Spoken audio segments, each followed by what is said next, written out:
In the aftermath of the Second World War, the world stood on the brink of a new and uncertain era. Cities lay in ruins, empires had crumbled, and more than 60 million lives had been lost in the most devastating conflict humanity had ever known. Yet amid the rubble and despair, new powers were rising, new ideologies clashing, and the shape of warfare itself was about to be rewritten forever. This was the dawn of the Cold War, and in the heart of this volatile age, a weapon would emerge that would not merely serve armies, but redefine the nature of conflict on a global scale. Its name would become infamous, its silhouette unmistakable, its impact immeasurable. The Automat Kalashnikova 1947, the AK-47. The origins of this weapon's story are deeply rooted in the final years of World War II. As Nazi Germany expanded across Europe and the Soviet Union reeled under the weight of Operation Barbarossa, the Red Army encountered a weapon unlike anything they had faced before, the German Sturmgewehr 44. It was a revolutionary firearm, the world's first true assault rifle, combining the range and power of a rifle with the controllability and high rate of fire of a submachine gun. For Soviet soldiers accustomed to the bolt-action Mosin Nagant or the cumbersome PPSH-41 submachine gun, the Sturmgewehr was a glimpse into the future of infantry combat. It was clear that warfare was changing. Battles were no longer dominated by distant engagements or cavalry charges. They were now fought in cities, forests, and ruined streets, brutal close-quarters struggles where volume of fire and maneuverability meant life or death. The Soviet leadership took note. If Germany could revolutionize infantry arms, so could they. The Red Army would need its own automatic rifle, simple, robust, deadly, and capable of being produced in vast quantities. At the heart of this quest was a young tank commander named Mikhail Kalashnikov. Born in 1919 in a small Siberian village, Kalashnikov grew up in poverty, the son of peasants exiled during Stalin's collectivization campaigns. Yet he possessed an insatiable curiosity for mechanics and machinery. As a boy, he would tinker with tools and sketch designs for devices he could barely name. Drafted into the Red Army in 1938, he served as a tank mechanic and later as a tank commander. It was during the brutal battles on the Eastern Front in 1941 that his path would change forever. Wounded during the defense of Bryansk, Kalashnikov found himself recuperating in a military hospital.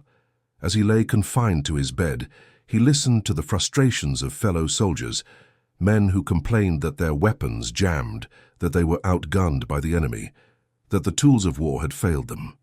These conversations lit a fire in him. A soldier must have a reliable weapon, he later recalled, and if no one else could build it, I decided I would. It was an audacious thought for a man with no formal engineering education, but Kalashnikov's determination was as relentless as the Russian winter. His first attempts were crude, a submachine gun prototype that failed to impress Soviet officials, but his work caught the attention of higher authorities. By 1943, Soviet designers were tasked with creating a new intermediate cartridge to bridge the gap between the power of full-sized rifle rounds and the controllability of pistol ammunition. The result was the 7.62 39mm cartridge, a round that would become synonymous with the AK-47 and change small arms warfare forever. With this new ammunition in hand, the stage was set for the development of an entirely new class of weapon. Kalashnikov returned to work, absorbing knowledge from existing designs and refining his ideas. He studied the simplicity and reliability of the American M1 Garand, the innovative gas system of the Soviet Tokarev rifles, and the revolutionary features of the German Sturmgewehr. Piece by piece, he built something unique, not a copy, but a fusion of the best ideas adapted to the harsh realities of Soviet manufacturing and the brutal conditions of war. In 1946, his prototype, the AK-46, was submitted for testing. It was not perfect. Competing designs, notably by more experienced engineers like Alexei Sudayev, outperformed it in many respects. But Kalashnikov was not discouraged. He listened to feedback, reworked the design and focused on what mattered most: ruggedness, simplicity, and reliability under any condition. The result was a radically improved model that would soon bear his name, the aftermath Kalashnikov model of 1947. The AK-47 was a weapon born not in a laboratory, but in the crucible of necessity. It was designed to function in mud, sand, and snow, to be handled by barely trained conscripts, and to be mass-produced with minimal resources. Its gas-operated mechanism, rotating bolt and long-stroke piston system, were engineered for reliability above all else. It could fire 600 rounds per minute, delivering deadly automatic fire at ranges up to 400 meters. Its wooden stock and stamped steel receiver made it durable and cheap to produce. Most importantly, it was simple, so simple that a farmer's son from a Siberian village could strip and reassemble it blindfolded. By 1949, after rigorous testing and refinement, the AK-47 was officially adopted by the Soviet Army. Few at the time could have predicted the consequences. What began as a weapon for a single nation's infantry would soon transcend borders, ideologies, and continents. The Cold War was deepening, proxy wars were emerging, and revolution was brewing in every corner of the globe. In this new age of ideological struggle, the AK-47 would become more than a rifle. It would become a symbol. From the jungles of Vietnam to the deserts of the Middle East, from the streets of Havana to the mountains of Afghanistan, the distinctive silhouette of the AK-47 would become as recognizable as the flags of the nations that wielded it. But before it could conquer the world, it had to prove itself in the harshest of trials, the battlefield. By the late 1940s, the world was no longer merely recovering from war. It was rearranging itself around two rival visions of the future. On one side stood the United States, champion of liberal democracy and capitalism. On the other, the Soviet Union, vanguard of socialism and the revolutionary proletariat. The ideological divide between them was not just political or economic, it was existential. And in this new era of confrontation, every tool, every invention, and every symbol carried weight far beyond its material form. The AK-47 was no exception. It was not merely a weapon, it was a statement, a steel embodiment of Soviet ideology. When the Red Army officially adopted the aftermath Kalashnikov in 1949, the weapon's future seemed at first confined to the Soviet bloc. Production began in earnest, and tens of thousands of rifles were issued to Soviet infantry units. Soldiers who had once struggled with the cumbersome Mosin Nagant or the fragile PPSH-41 now carried a firearm that could withstand mud, sand, snow, and neglect. A rifle that fired reliably, whether cleaned daily or not at all. It was a tool designed for the harsh realities of the Eastern Front and the unpredictable theaters of a new global struggle. The Soviet leadership quickly recognized the strategic potential of their new weapon. In the coming decades, the AK-47 would become a cornerstone of Moscow's foreign policy. The Cold War was not destined to be fought solely by superpowers facing each other across fortified borders. Instead, it would rage in proxy wars, revolutions, and insurgencies across Asia, Africa, and Latin America. And in each of those conflicts, the AK-47 would serve as the spearhead of Soviet influence. The rifle's design itself was perfectly suited to this mission. Simplicity and ease of use were not mere engineering choices, they were ideological tools. An illiterate peasant or a teenage guerrilla could learn to operate and maintain the AK-47 within minutes. Its rugged construction made it nearly indestructible, and its parts could be manufactured cheaply and in vast quantities by even modest industrial facilities. This combination of characteristics turned the AK into more than a standard-issue rifle. It became the most accessible firearm in human history. Production exploded across the Soviet Union and its satellite states. Factories in Poland, East Germany, Bulgaria, and China, where it was reverse-engineered as the Type 56, began churning out millions of units. By the mid-1950s, the AK-47 and its variants were flowing into the arsenals of Warsaw Pact armies and revolutionary movements worldwide. For the Kremlin, the rifle became a diplomatic currency, a gift to allies, a reward to loyalists, and a spark for revolutions that could undermine Western influence. The weapon's first real baptism of fire came in the conflicts of the 1950s and 1960s. In Vietnam, the People's Army of Vietnam and the Viet Cong guerrillas embraced the AK-47 as their weapon of choice against American forces armed with the M14 and later the M16. Its ruggedness proved invaluable in the humid jungles and muddy battlefields of Southeast Asia, where U.S. rifles often jammed under harsh conditions.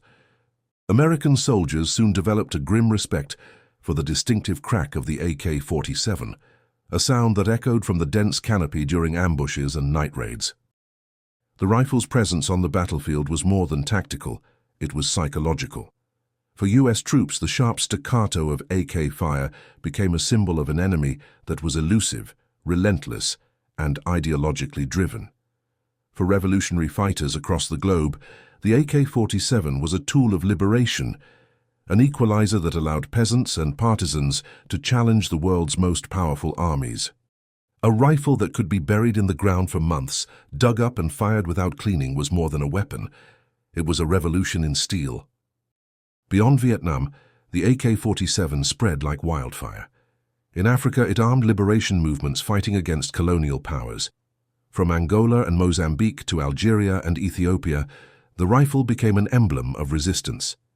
In the Middle East, it found its way into the hands of Palestinian militants, Syrian soldiers, and Iraqi troops. In Latin America, it armed guerrillas from Nicaragua to Colombia. Wherever conflict erupted, the AK-47 followed, cheap, abundant, and devastatingly effective. The weapon's proliferation was not solely the result of Soviet largesse. Its design was so simple and robust that dozens of nations began producing their own variants, often without licenses. The Chinese Type 56 alone numbered in the tens of millions. North Korea, Egypt, Yugoslavia, and even Finland developed their own versions. In many cases, these weapons would eventually circulate far beyond their intended recipients, traded on black markets, captured in conflicts, or smuggled across borders. The AK-47 became not just the weapon of states, but of insurgents, warlords, criminals, and terrorists. This global spread imbued the rifle with a symbolism that transcended its original purpose. To revolutionary movements, the AK was more than a gun, it was a banner. It appeared on the flags of Mozambique and Hezbollah, in the hands of Che Guevara and Fidel Castro, and in countless propaganda posters and murals across the developing world. Its curved magazine and distinctive silhouette became shorthand for rebellion and defiance. In the words of one Soviet general, "The Kalashnikov is our ambassador." Yet this symbolism was a double-edged sword. As the rifle became ubiquitous, it also became the weapon of choice for darker causes. It armed militias that slaughtered civilians, terrorists who hijacked planes and bombed cities, and cartels that waged brutal wars in urban streets. Its ease of use and global availability meant that anyone, from a child soldier in Sierra Leone to a warlord in Afghanistan, could wield lethal power. The AK-47 democratized violence, lowering the threshold for war and rebellion. Meanwhile, in the West, military planners were forced to reckon with the implications of the Soviet design. The United States, shocked by the AK-47's performance in Vietnam, rushed to modernize its own infantry weapons. The result was the M16, lighter, more accurate, and firing a smaller high-velocity round. But the M16 was also more complex and prone to malfunction in adverse conditions. The contrast between the two rifles reflected the broader divide between East and West, one prioritizing simplicity and reliability, the other precision and technological sophistication. As the Cold War entered its most volatile decades, the AK-47 was everywhere. It was the rifle that toppled colonial empires, fueled revolutions, and reshaped battlefields. By the 1970s, it was estimated that tens of millions of Kalashnikov rifles were in circulation. And yet, despite its growing presence, the weapon's creator remained a relatively obscure figure, a humble engineer who had never sought fame or fortune from his invention. Mikhail Kalashnikov continued to work quietly in Izhevsk, refining his designs and overseeing the development of improved models such as the AKM, introduced in 1959. Lighter and easier to manufacture than the original AK-47, the AKM would go on to become even more widespread, cementing the rifle's dominance across the globe. Kalashnikov himself remained a loyal servant of the Soviet state, insisting that his creation was a tool for defense, not oppression. "I invented it for the protection of the motherland," he would say. "I never meant for it to be used by terrorists or criminals." But history had already escaped his control. The AK-47 was no longer just a Soviet rifle. It was a global phenomenon, shaping conflicts far beyond the intentions of any one man or nation. Its journey from the battlefields of World War II to the jungles of Vietnam and the deserts of Africa was only the beginning. The Cold War was intensifying, proxy wars were multiplying, and the Kalashnikov rifle was about to become the most influential weapon in modern history. By the 1970s, the AK-47 had transcended its role as a standard-issue rifle. It was no longer merely a tool of the Soviet infantry. It had become an omnipresent force in global conflict, a weapon whose presence could shape the course of revolutions and redraw the map of nations. No firearm in history had spread so far, so quickly, or wielded such profound influence. In every theater of the Cold War's proxy battles, from Southeast Asia to the Horn of Africa, from the Middle East to Latin America, the AK-47 was there, a constant companion to insurgents and soldiers alike. The Soviet Union, understanding the power of this weapon as a political instrument, strategically distributed millions of AK rifles to sympathetic governments, revolutionary groups, and liberation movements. It was not merely an act of military aid, it was ideological warfare. Where the United States sent advisors, dollars, and M16s, Moscow sent ideology and Kalashnikovs. Each crate of rifles shipped to a distant insurgency was an investment in the global struggle against Western influence. Each revolution armed with Soviet rifles became a new potential ally in the ideological contest that defined the second half of the 20th century. Nowhere was this more visible than in Africa. As colonial empires collapsed and independence movements erupted across the continent, the AK-47 became the instrument through which oppressed populations seized their freedom. In Angola, the People's Movement for the Liberation of Angola, MPLA, fought Portuguese colonial forces and rival factions with Soviet-supplied Kalashnikovs. In Mozambique, the Frelimo guerrillas carried the rifle through dense jungles and across battle-scarred villages, ultimately toppling colonial rule. When Mozambique finally gained independence in 1975, the AK-47 was so integral to its struggle that it was enshrined on the nation's flag, a rare honor shared by no other modern weapon. Similar stories played out across the developing world. In Afghanistan, the rifle became a symbol of resistance first for communist-aligned forces and later for the Mujahideen, who used captured Kalashnikovs against Soviet troops in the 1980s. In Nicaragua, Sandinista guerrillas wielded AKs against the US-backed Somoza regime. In Palestine, the rifle became a ubiquitous feature of militant groups fighting against Israel. And in Cuba, Fidel Castro's revolution, though initially armed with a patchwork of weapons, would soon adopt the Kalashnikov as a standard-bearer of socialist struggle. What made the AK-47 so indispensable to these movements was not just its availability, but its suitability for irregular warfare.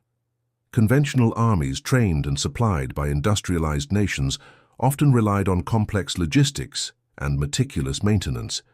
Insurgents, by contrast, needed weapons that could survive neglect, abuse, and the harshest environments, rifles that would fire after being dragged through the desert, submerged in swamps, or hidden for months in crude caches. The AK-47 excelled under those conditions. Its loose tolerances, long-stroke gas piston, and simple design made it extraordinarily resilient. Its parts were interchangeable and easily repaired in the field. Its recoil was manageable even for inexperienced fighters. And perhaps most importantly, its manufacturing cost was low, allowing for production on a scale previously unimaginable. By the 1980s, estimates of total AK-47 production, including licensed and unlicensed variants, ranged from 40 to 70 million units. It had become the most widely produced firearm in history, outnumbering every other modern rifle combined. It was said that if all the Kalashnikov rifles ever built were laid end to end, they would stretch around the earth.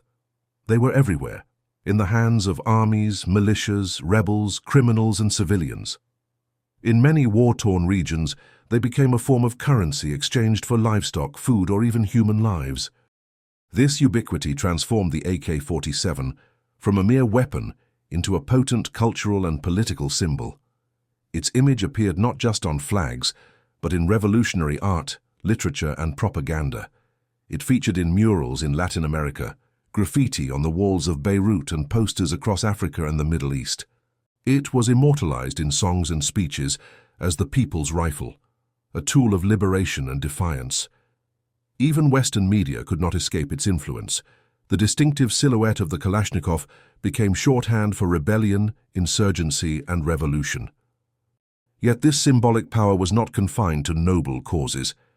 The very qualities that made the AK-47 a weapon of liberation also made it a weapon of terror. It became the firearm of choice for warlords, paramilitary groups, and criminal organizations. It fueled bloody civil wars, ethnic conflicts, and genocides. In some regions, the ease with which it could be acquired, often for less than the price of a goat, destabilized entire societies. The line between freedom fighter and war criminal blurred, and the rifle's legacy grew more complicated. The Soviet Union, too, reaped both the benefits and consequences of its creation. The Kalashnikov had become one of Moscow's most effective tools of influence, a silent envoy that spoke louder than any diplomat. But its proliferation was increasingly beyond Soviet control. Black markets flourished, and rifles once supplied to allies found their way into the hands of enemies.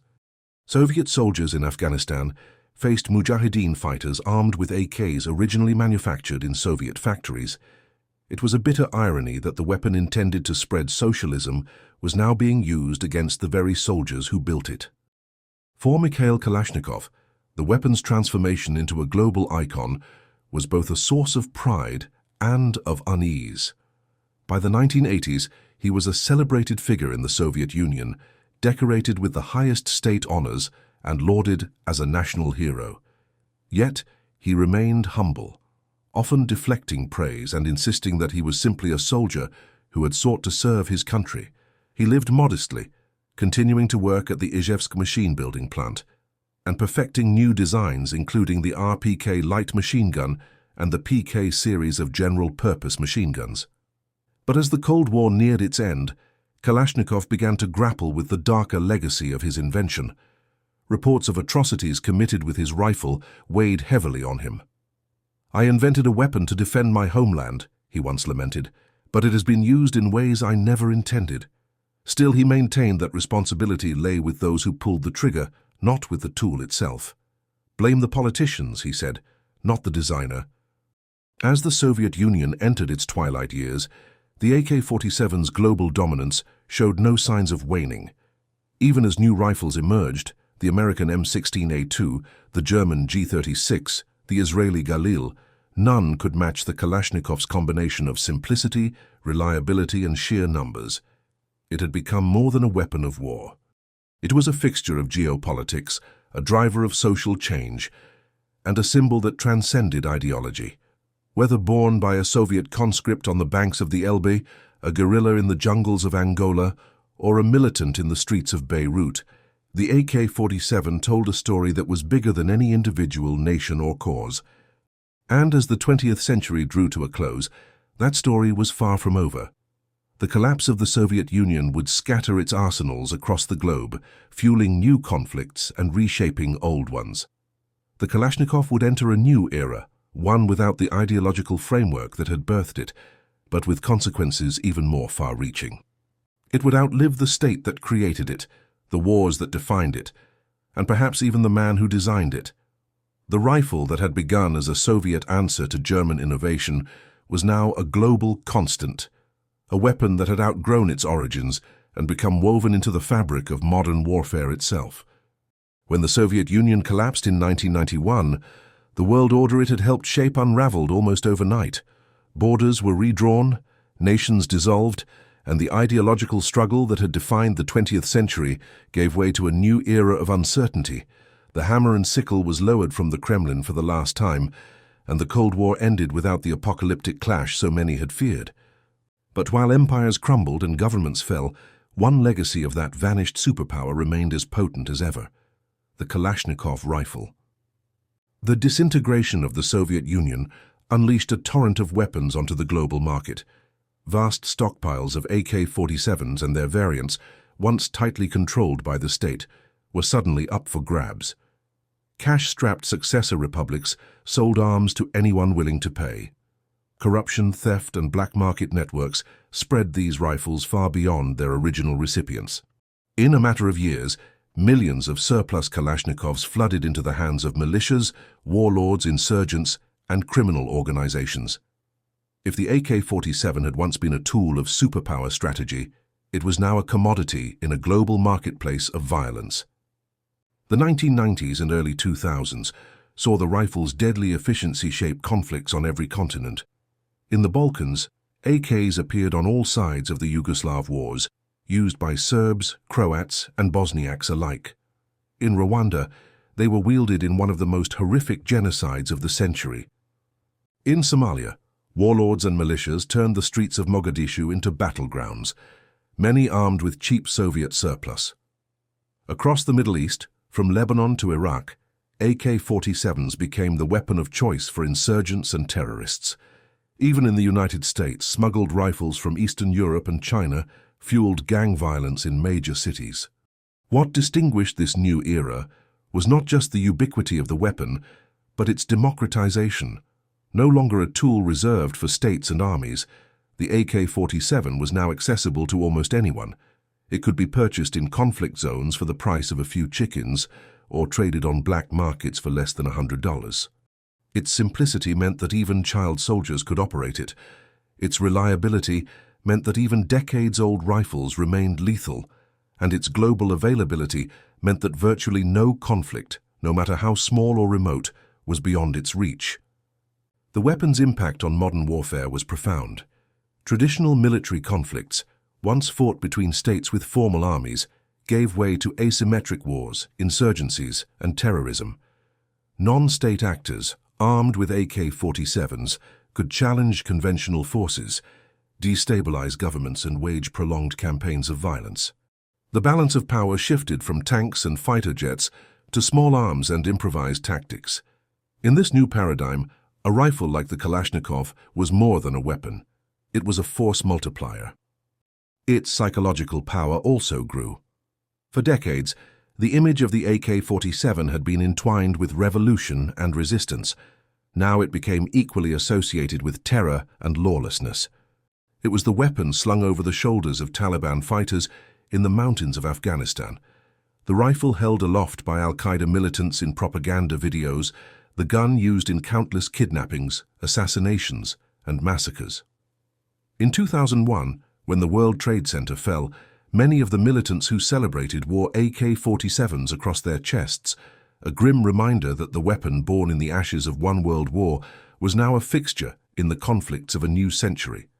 And yet, even as its darker legacy deepened, the AK-47 retained its dual identity as a symbol of liberation and resistance. In 2011, during the Arab Spring, protesters and rebels once again raised the Kalashnikov against entrenched regimes. In Ukraine in 2014, civilians and soldiers alike armed themselves with AK variants as war returned to Europe. In Syria, the rifle became ubiquitous among all factions. From the Assad regime and its allies to opposition forces and extremist groups, it was a constant presence in a chaotic world, wielded by enemies and allies, tyrants and revolutionaries alike. Through all of this, the man behind the weapon lived long enough to see the full measure of his creation's legacy. Mikhail Kalashnikov, the peasant boy from Siberia who had once sketched machines in the dirt, became a global icon, both revered and reviled. He received state honors, foreign decorations, and honorary degrees. His name was etched into history alongside the likes of Browning and Mauser. And yet fame brought no fortune. Kalashnikov never patented his invention and never profited from the tens of millions of rifles produced under his name. He remained a loyal servant of the state, living modestly in a small apartment and continuing to work into his 90s. In his later years, Kalashnikov spoke often of the moral weight of his invention. "It pains me to see terrorists holding the Kalashnikov," he admitted in interviews. "I created it to defend my country. I wish I had invented a lawnmower." In 2013, shortly before his death at the age of 94, he wrote a letter to the head of the Russian Orthodox Church, expressing his anguish over the blood shed with his weapon. "The pain in my soul is unbearable," he confessed. "I keep asking myself, if my rifle took people's lives, am I guilty?" The church replied that the blame lay not with the inventor, but with those who used his creation for evil. And in a way, that response reflected the broader paradox of the AK-47 itself. It is both a tool of liberation and a tool of oppression, a weapon of justice and a weapon of terror. It is wielded by those who seek to overthrow tyranny and by those who impose it. It is a rifle that has protected nations and destroyed them. It has defended homes and razed villages. It is neither good nor evil. It is what humanity makes of it. Today, more than 100 million Kalashnikov rifles are estimated to exist worldwide. They are produced in more than 30 countries and remain the standard weapon of dozens of armies. They appear in the hands of police forces and paramilitaries, rebels and terrorists, criminals and civilians.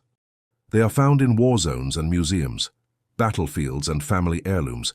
They have appeared in films, literature, music and art. They are etched into flags, monuments, and even national identities.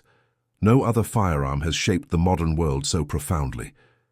The AK-47's legacy also extends into the realm of geopolitics. It reshaped military doctrines, forcing armies to rethink the nature of infantry warfare. It influenced the strategies of superpowers and insurgents alike. It helped topple empires, fuel revolutions, and prolong wars.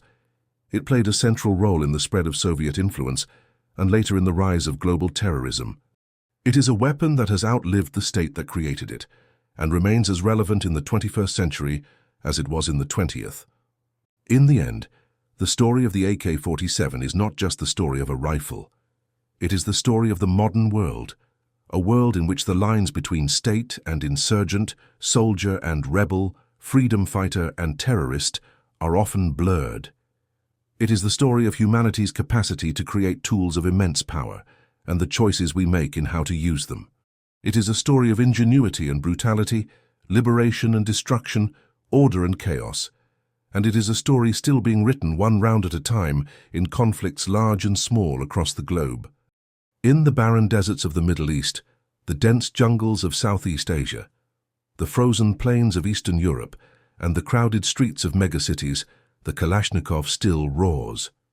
Its distinctive crack echoes through the chaos of battle, a sound that has not faded in nearly 8 decades.